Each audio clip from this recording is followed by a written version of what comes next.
Good morning student. आज का हमारा टॉपिक है हाइड्रोजन बॉन्ड यानी कि हाइड्रोजन बंध। ठीक है, हाइड्रोजन बंध। हाइड्रोजन बंध स्टार्ट करने से पहले क्या होता है, हम बात करेंगे इलेक्ट्रोनेगेटिव एलिमेंट्स के बारे में, यानी कि विद्युत ऋणात्मक तत्व क्या होते हैं। तो विद्युत ऋणात्मक तत्व क्या है? विद्युत ऋणात्मक तत्व वे तत्व हैं जिनमें इलेक्ट्रॉन को अपनी ओर आकर्षित करने की क्षमता होती है। तो विद्युत ऋणात्मक तत्व जो सबसे ज़्यादा विद्युत ऋणात्मक तत्व है वो होता है हमारा फ्लोरीन, F। और F से कम विद्युत ऋणात्मक तत्व होता है ऑक्सीजन, और इससे कम विद्युत ऋणात्मक तत्व है नाइट्रोजन। तो इन तीन इलेक्ट्रॉन एलिमेंट्स को याद रखना है, फ्लोरीन, ऑक्सीजन, नाइट्रोजन।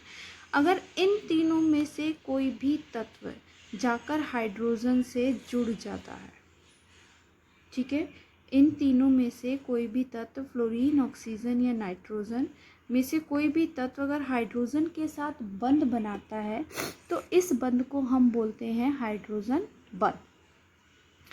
यानी कि हम क्या कह सकते हैं कि हाइड्रोजन बंध वह बंध है जो किसी एक परमाणु के हाइड्रोजन तथा दूसरे परमाणु के विद्युत ऋणात्मक तत्व के मध्य बनता है।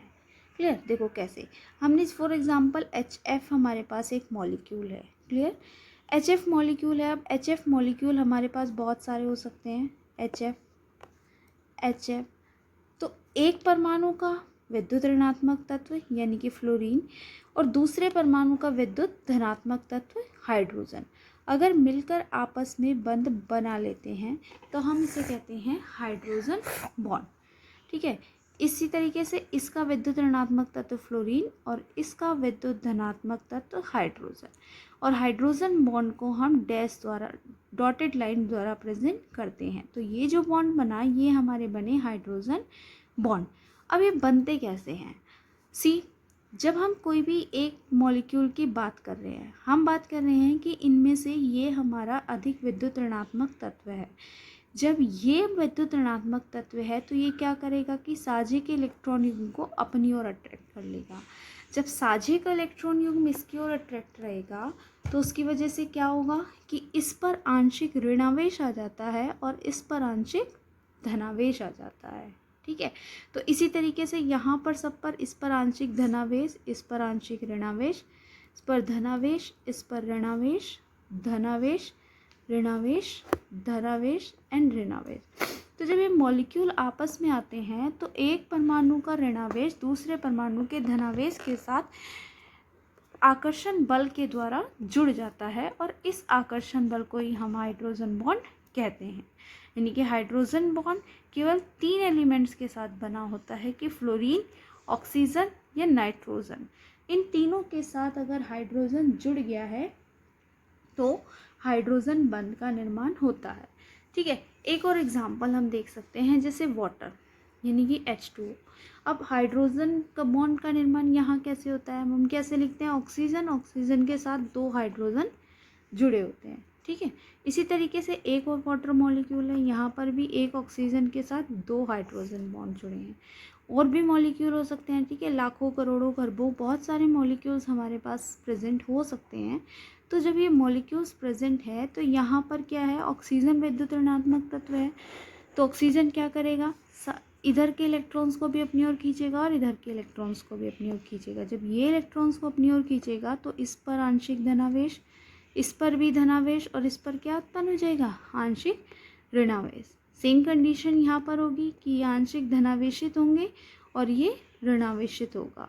ठीक है, तो जब ये धनावेश और ऋणावेश पास पास आएंगे तो इनके बीच में एक फोर्स ऑफ अट्रैक्शन होगा, यानी कि एक आकर्षण बल होगा, और उस आकर्षण बल को हम डॉटेड लाइन से प्रेजेंट करते हैं, और इन डॉटेड लाइन को ही हम हाइड्रोजन बॉन्ड कहते हैं। हाइड्रोजन बॉन्ड की जो ऊर्जा होती है यानी कि जो एनर्जी है, energy of hydrogen bond, hydrogen bond की ऊर्जा लगभग होती है 1 से 40 किलो जूल पर मोल। यानी कि 1 से 40 किलो जूल पर मोल तक होती है।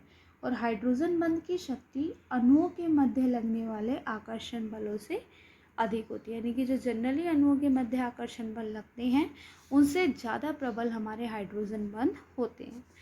नेक्स्ट हम पढ़ते हैं टाइप्स ऑफ हाइड्रोजन बॉन्ड, कि हाइड्रोजन बॉन्ड जो है वो 2 टाइप्स के होते हैं। Types of hydrogen bond, clear. तो हाइड्रोजन बॉन्ड 2 टाइप्स के होते हैं। पहला होता है हमारा intermolecular hydrogen bond, intermolecular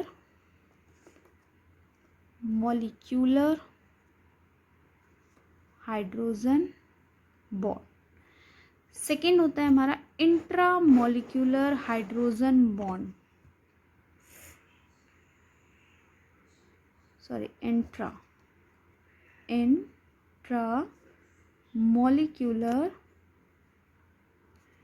hydrogen bond, clear.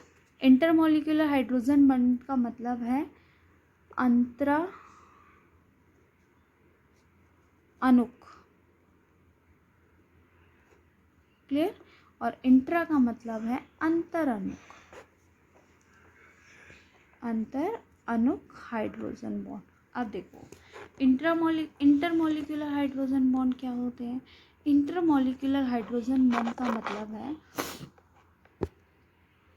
कि यदि हाइड्रोजन तथा जो हमारा इलेक्ट्रोनेगेटिव एलिमेंट है वह परमाणु जिनके मध्य हाइड्रोजन बंध बनता है भिन्न भिन्न अणुओं के होते हैं। फॉर एग्जांपल जैसे हमने ये भी लिया था ना कि HF एक मॉलिक्यूल हमारा HF का है, दूसरा मॉलिक्यूल भी हमारा HF का है, तीसरा मॉलिक्यूल भी हमारा HF का है। तो क्या अलग अलग परमाणु उपस्थित है हमारे, या अलग अलग अणु भाग ले रहे हैं हमारे बंध बनाने में। तो जब एक का धनावेश भाग और दूसरे का ऋणावेश भाग, दूसरे परमाणु का ऋणावेश और एक दूसरे परमाणु का ऋणावेश आपस में जब बंध बनाते हैं तब हम उसे बोलते हैं अंतरा अणुक हाइड्रोजन बॉन्ड, क्लियर। जैसे अब यहाँ पर क्या होगा, इस पर आंशिक ऋणावेश है या आंशिक धनावेश है, या आंशिक ऋणावेश है या आंशिक धनावेश है, तो इनके बीच में क्या डेवलप हो जाएगा, फोर्स ऑफ अट्रैक्शन यानी कि हाइड्रोजन बॉन्ड। इसी तरीके से वाटर मॉलिक्यूल में भी अंतराणुक हाइड्रोजन बॉन्ड होता है। Para nitrophenol, clear, para nitrophenol भी इसका एक अदर एग्जाम्पल है, पैरा नाइट्रोफिनॉल, ठीक। पैरा नाइट्रोफिनॉल इसका एग्जाम्पल कैसे हो सकता है,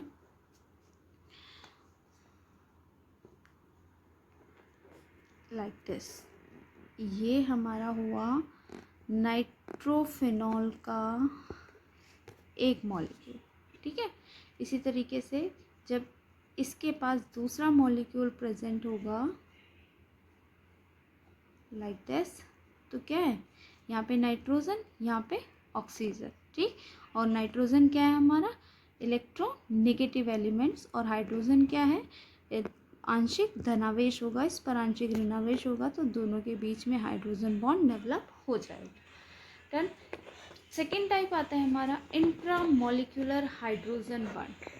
इंट्रामॉलिक्यूलर हाइड्रोजन बॉन्ड कैसे डिफाइन करेंगे हम, कि इंट्रामॉलिक्यूलर हाइड्रोजन बॉन्ड जब बंध एक ही परमाणु में बनता है, ठीक है, कि बंध किसी एक ही अणु के अंदर बन रहा है, उसी अणु में हाइड्रोजन प्रेजेंट है और उसी अणु में हमारा इलेक्ट्रोनेगेटिव एलिमेंट यानी कि विद्युत ऋणात्मक तत्व भी उपस्थित है।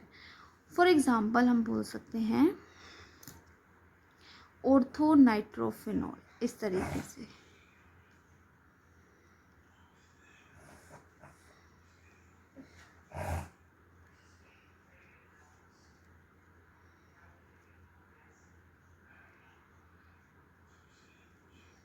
डन।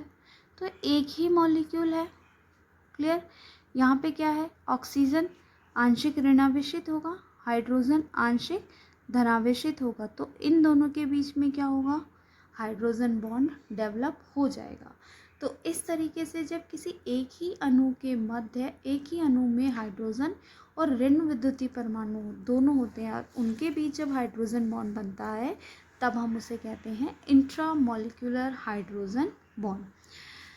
इसकी और एग्जांपल्स हम ले सकते हैं इंट्रामॉलिक्यूलर हाइड्रोजन बॉन्ड का। नेक्स्ट एग्जांपल हम ले सकते हैं सैलिसिलिकम, ठीक है। सेकेंड एग्जांपल हम ले सकते हैं सैलिसिलिकम।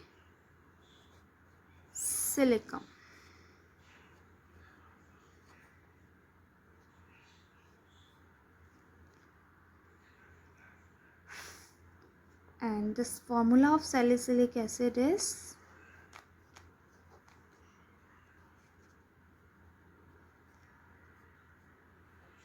ठीक है ऑक्सीजन, और ये हो गया हमारा हाइड्रोक्सिल ग्रुप। तो अगेन क्या हुआ, ऑक्सीजन हमारा आंशिक ऋणावेशित, हाइड्रोजन हमारा आंशिक धनावेशित, तो दोनों के बीच में क्या होगा, हाइड्रोजन बॉन्ड डेवलप हो जाएगा। तो इस तरीके से सैलिसिलिक एसिड, सैलिसिल्डिहाइड, ये दोनों ही एग्जाम्पल्स हमारे अंतराअणुक हाइड्रोजन बॉन्ड के होते हैं। अब अंतराअणुक हाइड्रोजन बॉन्ड बनते क्या हैं, क्या होते हैं, इन दोनों चीज़ों को हम पढ़ चुके।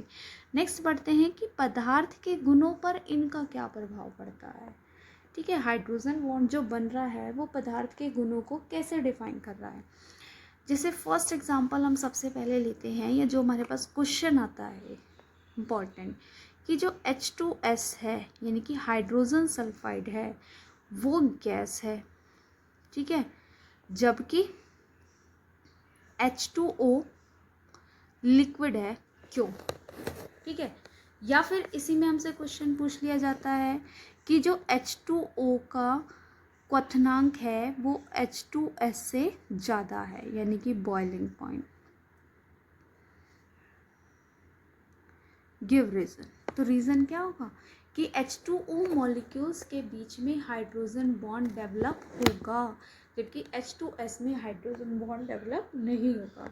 अब क्योंकि H2 अणु के बीच में हाइड्रोजन बॉन्ड बनेगा तो वो द्रव अवस्था में होगा और उसका क्वथनांक भी अधिक होगा, क्योंकि जैसे इन अणुओं का, क्योंकि हाइड्रोजन बंध को तोड़ने के लिए अधिक ऊर्जा की आवश्यकता होती है। अभी हमने इससे पहले पढ़ा कि हाइड्रोजन बॉन्ड की जो बॉन्ड एनर्जी है वो 1 से लेके 40 किलोजूल पर मोल तक होती है, जबकि अन्य जो मॉलिक्यूल्स के बीच में बॉन्ड बनते हैं एटम्स के बीच में वो इतने स्ट्रॉन्ग नहीं होते। तो H2 के मॉलिक्यूल्स के बीच में हाइड्रोजन बंध बनेगा, जिसकी वजह से उसका वो द्रव अवस्था में होगा और उसका क्वथनांक भी अधिक होगा। इसी तरीके से कुछ हमसे क्वेश्चंस पूछे जाते हैं कि